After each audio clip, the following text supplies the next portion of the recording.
This channel does not promote any violent, harmful, or illegal activities. All content provided by this channel is meant for an educational purpose only.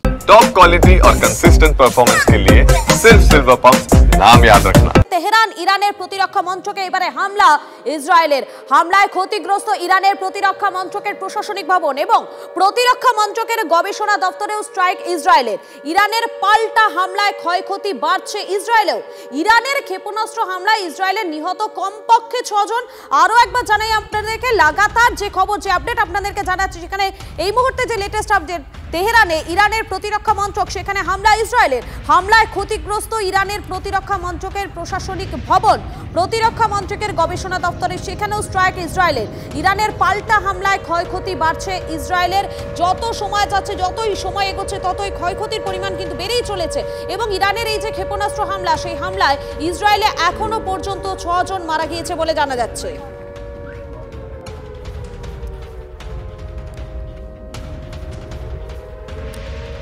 ইরানের gas ফিল্ডে হামলা ইসরায়েলের দক্ষিণ ইরানের purse gas ফিল্ডে সেখানে air strike ইসরায়েলের বিশ্বের সর্ববৃহৎ প্রাকৃতিক গ্যাসের ভান্ডার এই পার্স গ্যাস ফিল্ড এবং সেখানে ইসরায়েলি এয়ার স্ট্রাইকে পার্স গ্যাস ফিল্ডে ব্যাপক ক্ষয়ক্ষতি তেলের ডিপো গ্যাসের ভান্ডার লক্ষ্য করে হামলা চালাচ্ছে দুই দেশই ফলে শীঘ্রই বাড়তে পারে কিন্তু ক্রুড অয়েলের দাম বাড়তে পারে বিশ্ববাজারে তেলের দাম বাড়লে প্রভাব পড়তে পারে ভারতেও আমি সরাসরি চলে যাবো আমাদের সঙ্গে রয়েছেন আমাদের প্রতিনিধি সায়ন্ত রয়েছেন আমি প্রথমে সায়ন্তর কাছে যাবো সায়ন্ত যত সময় এগোচ্ছে ততই যেন এয়ার স্ট্রাইক সেই এয়ার স্ট্রাইকটা বেরিয়ে যাচ্ছে আর এবারে তো দক্ষিণ ইরানের একেবারে পার্স গ্যাস ফিল্ড সেখানে লক্ষ্য করে এয়ার স্ট্রাইক ইসরায়েলের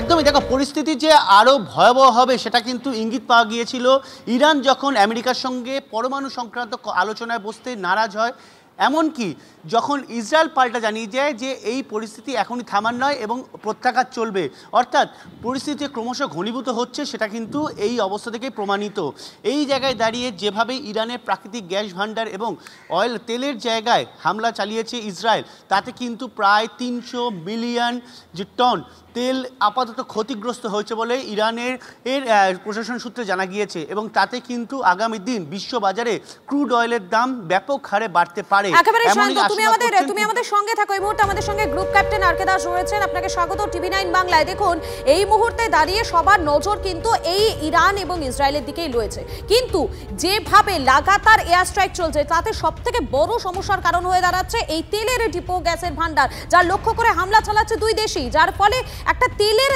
দাম বেড়ে যাওয়ার কিন্তু একটা আশঙ্কা থাকছে বিশ্ববাজারে তেলের দাম বাড়লে পরে তার প্রভাব তো আমাদের দেশেও পড়তে পারে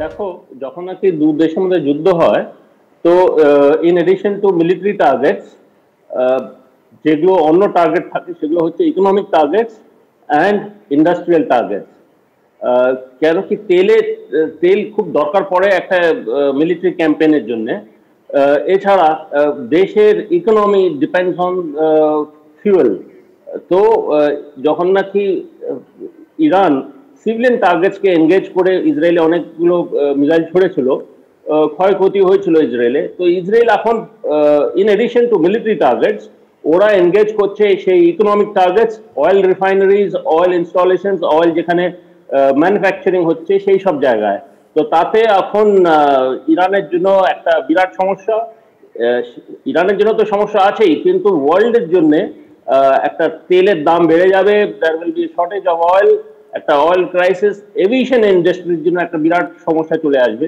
তো একটা দীর্ঘদিনের জন্য একটা প্রবলেম কিন্তু দেখা যেতে পারছে একেবারে গ্রুপ ক্যাপ্টেন আপনি আমাদের সঙ্গে থাকুন একটার পর একটা লেটেস্ট আপডেট আপনাদেরকে জানাচ্ছি আর এবারে যেটা জানাবো যে পাল্টা ইসরায়েলের যে হামলা সেই হামলার ঝাঁজ আরো খানিকটা বাড়িয়ে দিল ইরান তেল আভিভে সেখানে ব্যালিস্টিক মিসাইল হামলা ইরানের ইসরায়েলের জনবহুল এলাকায় হামলা ইরানের এমনটাই কিন্তু জানা যাচ্ছে আবারও সরাসরি চলে যাবো আমাদের সঙ্গে রয়েছেন আমাদের প্রতিনিধি সায়ন্ত রয়েছেন সায়ন্ত ইসরায়েলের জনবহুল এলাকা সেই জনবহুল এলাকা লক্ষ্য করে একেবারে নিখুঁত টার্গেট করছে এবার ইরান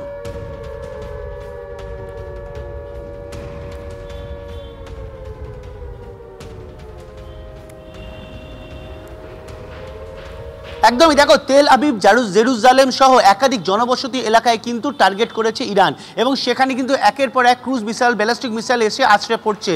এখনো পর্যন্ত প্রায় 1.5 থেকে 2.25 লক্ষ মানুষকে এই নিরাপদ শেল্টারে সরিয়ে নিয়ে গেছে ইসরায়েল, কিন্তু যে মানুষগুলোকে সরাতে সক্ষম হয়নি তাদের মধ্যে অনেকে প্রাণহানি ঘটেছে। এমনকি ইসরায়েলের সদর দপ্তরও পর্যন্ত ইরানের ব্যালিস্টিক মিসাইল এসে কাছাকাছি এলাকায় এসে পড়েছে। স্বাভাবিকভাবে ক্ষতিগ্রস্ত এলাকার সংখ্যা কিন্তু অনেকটাই বাড়ছে।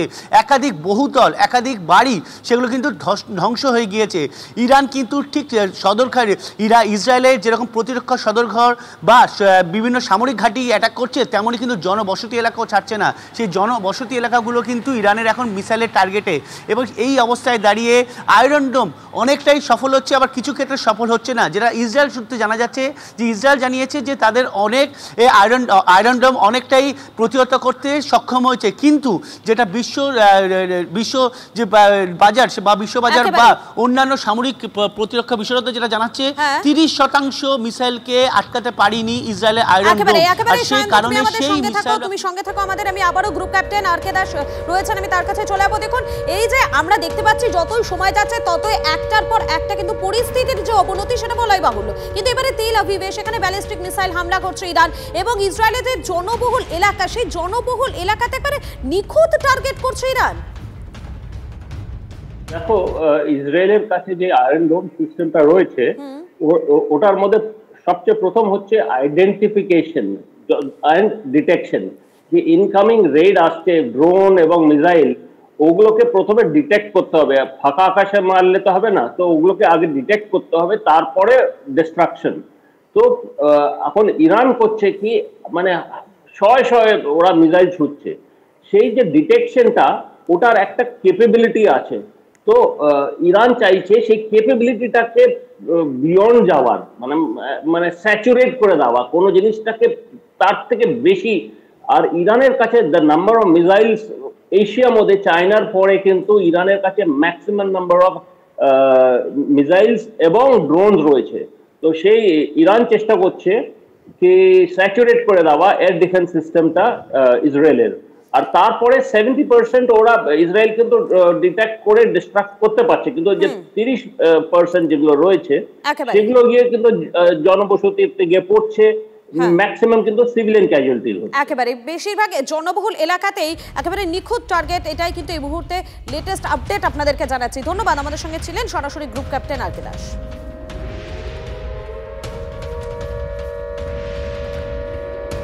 এর পাশাপাশি আপনাদেরকে জানাবো 9 দেশীয় সাংঘাই জোটে থেকেও নেই, এবং ইরান ইসরায়েলের সংঘাতে ভিন্ন অবস্থান ভারতের। ইরানের উপর ইসরায়েলি হানার নিন্দা জানিয়ে বিবৃতি দিয়েছে 9 দেশের মিলিত মঞ্চ সাংঘাই কোঅপারেশন অর্গানাইজেশন।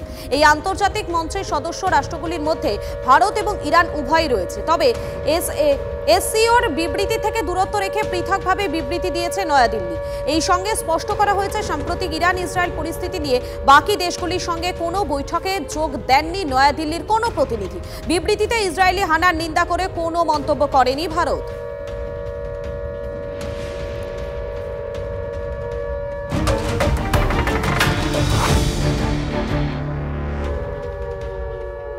তেল বলয়ে দুই দেশ ইরান এবং ইসরায়েল একে অপরের বিরুদ্ধে মরণপণ লড়াইয়ে নেমেছে। আর এই মহাযুদ্ধের ফলে পশ্চিম এশিয়া থেকে তেলের যোগান কমছে, নড়ে চড়ে এবং চড়চড় করে বেড়ে চলেছে তেলের দাম, যার প্রভাব পড়তে চলেছে ভারতীয় অর্থনীতিতে। আমদানি নির্ভর ভারতকে তেল কিনতে আরও ডলার খরচ করতে হবে, যদিও কেন্দ্রের আশ্বাস পর্যাপ্ত পরিমাণ জ্বালানি সরবরাহ রয়েছে। তেলের দাম যদি বেড়ে যায় তাহলে আমাদের আমদানি খাতে খরচটা বেড়ে যাবে।